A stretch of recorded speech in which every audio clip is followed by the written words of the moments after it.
শাবান মাসটার আগের মাসটা হলো রজব, যেটা সম্মানিত 4 মাসের একটা মর্যাদাপূর্ণ মাস। আবার শাবানের পরের মাসটা কোনটা?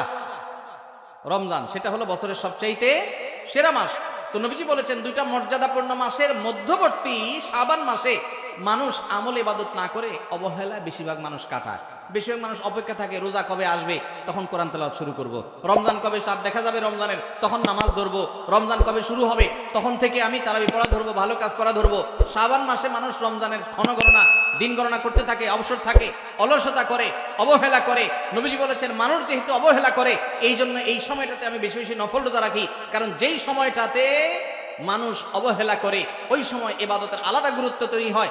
ভোর রাতের সময় সবাই ঘুমায় থাকে, এই জন্য তখন তাহাজ্জুদ পড়লে সওয়াব বেশি। তাহলে এই যে শাবান মাসে নবীজি বেশি বেশি রোজা রাখতেন কেন? কারণ অবহেলিত মানুষ কেউ এটা করে না, এই জন্য তিনি বিশেষভাবে এই মাসে নফল রোজা রাখতেন। এই জন্য তার অনুসরণে আমরাও রাখবো। দ্বিতীয় কারণ তিনি বলেছেন কেন তিনি এই মাসে বেশি রোজা রাখেন, ওই যে ওসামা ইবনে যায়েদ রাদিয়াল্লাহু আনহুকে দুইটা কারণ বলেছেন। এর মধ্যে একটা হলো শাবান মাসটাতে মানুষ অবহেলাতা করে, আমল ইবাদত একটু কম করে, কারণ রমজান আসবে আসবে বলে অপেক্ষা করে। সেজন্য তিনি এই মাসে বেশি বেশি আমল করেন, কারণ অবহেলার টাইমের আমলের গুরুত্ব একটু বেশি। দ্বিতীয় কারণ হলো তিনি বলেছেন শাবান মাসে বান্দার আমলনামা আল্লাহর কাছে উপস্থাপন করা হয়। ফেরেশতারা রিপোর্ট জমা দেয়। ফাউহিব্বু আন ইউরফা আমালি ওয়া আনা সাইম, নবীজি বলেছেন আমি চাই আমার আমলনামা যখন ফেরেশতাদের কাছে পেশ করা হবে তখন আমি যেন রোজাদার থাকি। কারণ আপনি কোথাও চাকরি করেন, সিরিয়াস ডিউটি করেন, একবারও আপনার বস আসে না, একটু মোবাইলটা মাত্র হাতে নিছেন ফেসবুকটা টিপার জন্য, আর তাকায় দেখেন পিছের দিকে বস এসে দাঁড়ায়। মেজাজটা কেমন লাগবে বলেন? খারাপ লাগবে না? আর আপনি অন্য সময় যাই করেন না করেন খুব সিরিয়াস মুডে কাজ করতেছেন, পিছনে তাকায় দেখেন মালিক এসে দাঁড়ায়, কলেজটা শান্তি হয়ে যাবে না? যাক মাশাআল্লাহ, এই বেচারা এসে আমরা যখন কাজে দেখবে বলবে বাবা খুব ভালো মানুষ, তো বেতন বাড়বে, তাই না? নবীজি সাল্লাল্লাহু আলাইহি সাল্লাম বলছেন যে আমি শাবান মাসে বেশি বেশি নফল রোজা এই জন্য রাখি, ফেরেশতারা আমার সারা বছরের আমলনামা আল্লাহর কাছে রিপোর্ট জমা দেন, সারা বছর কি করেছি না করেছি তার সব হিসাব জমা দেন। আল্লাহ যখন আমার হিসাবের প্রতি মনোনিবেশ করেন, ওই অবস্থায় যদি আল্লাহ সুবহানাহু ওয়া তাআলা তিনি দেখতে পান যে তার বান্দা আমি রোজা আছি, তাহলে আল্লাহ একটু অনুগ্রহ করবেন। এই জন্য আমি এই মাসে রোজা রাখি। তাহলে নবীজি সাল্লাল্লাহু আলাইহি সাল্লাম শাবান মাসের রোজা দুইটা কারণ পাওয়া গেল। এক তো হলো গাফলতির সময়, সেজন্য তিনি রোজা রাখতেন। দ্বিতীয়ত হলো এই মাসে বান্দার আমলনামা পেশ হয়, সেজন্য তিনি রোজা রাখতেন। এই দুই কারণ আমাদের বেলায়ও আছে না নাই? তাহলে আমাদের রোজা রাখা উচিত না উচিত না? চেষ্টা করবো তো ইনশাআল্লাহ। ভাইরা আমার, একটা প্রশ্ন আপনাদের মনে হইতে পারে, সেটা হলো আমরা তো শুনছি মানুষের আমলনামা সকালে বিকালে আল্লাহর কাছে জমা হয়, ফেরেশতারা জমা করে, আবার এখন শুনলাম শাবান মাসে জমা হয়। তাহলে দুই রকম হলো যে? এর উত্তর হলো আল্লাহ রাব্বুল আলামিনের কাছে আল্লাহর ফেরেশতারা মানুষের আমলনামাকে 3 ধাপে, 3 স্তরে, 3টা লেয়ারে, 3টা সময়ে আলাদা আলাদা ভাবে উপস্থাপন করে। একটা হলো প্রাত্যহিক রিপোর্ট, প্রাত্যহিক আমলনামা, ডেইলি,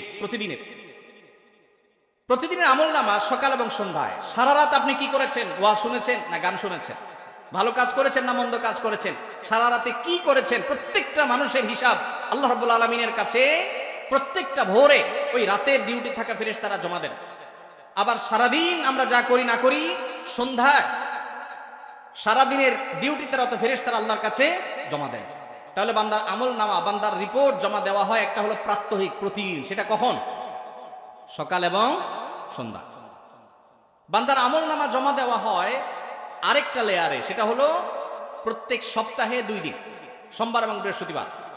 নবীজি সাল্লাল্লাহু আলাইহি ওয়াসাল্লাম যেন সোমবার বৃহস্পতিবার রোজা রাখতেন, কারণ সোমবার এবং বৃহস্পতিবার বান্দার আমলনামা ফেরেশতারা আল্লাহর কাছে পেশ করেন। তাহলে একটা হলো ডেইলি আমলনামা পেশ, সেটা সকাল সন্ধ্যা। একটা হলো সাপ্তাহিক আমলনামা পেশ, সেটা হলো সোম বৃহস্পতি।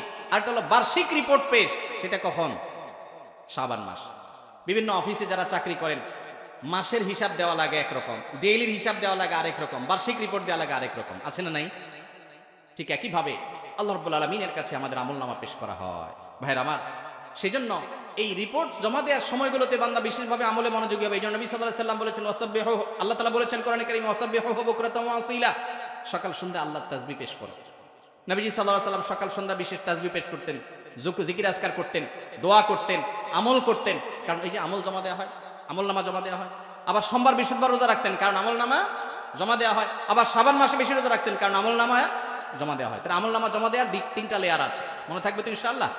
ভাইরা আমার, এছাড়াও শাবান মাসে বেশি বেশি নফল রোজার আরেকটা কারণ আছে, সেটা হলো ইস্তেহাদি, সেটা হাদিস দ্বারা না প্রমাণিত না, সেটা বিভিন্ন মুহাদ্দিসগণ, ওলামা একরাম, স্কলারগণ বলেছেন। সেটা হলো হঠাৎ করে রমজানের রোজা যদি রাখা শুরু করেন, সারা বছর এক রকমের খাদ্য অভ্যাস, সকাল দুপুর রাতে খেয়ে, এখন হঠাৎ করে অভ্যাসটা চেঞ্জ হয়ে যাবে, ইফতার এবং রাতে সাহারি খাবেন আর সারাদিন না খেয়ে থাকবেন। হঠাৎ করে 30 দিনের রোজা রাখতে গিয়ে আপনার কষ্ট হয় কিনা, অভ্যাসটা আগে থেকে যেন হয়, সেজন্য শাবান মাস থেকে কিছু কিছু নফল রোজা রাখতে হয়। এটা হলো ওয়ার্ম আপ, রিহার্সেল, প্রস্তুতিমূলক রোজা। এই জন্য ভাই এই শাবান মাসে বেশি বেশি রোজা রাখবেন তো ইনশাআল্লাহ।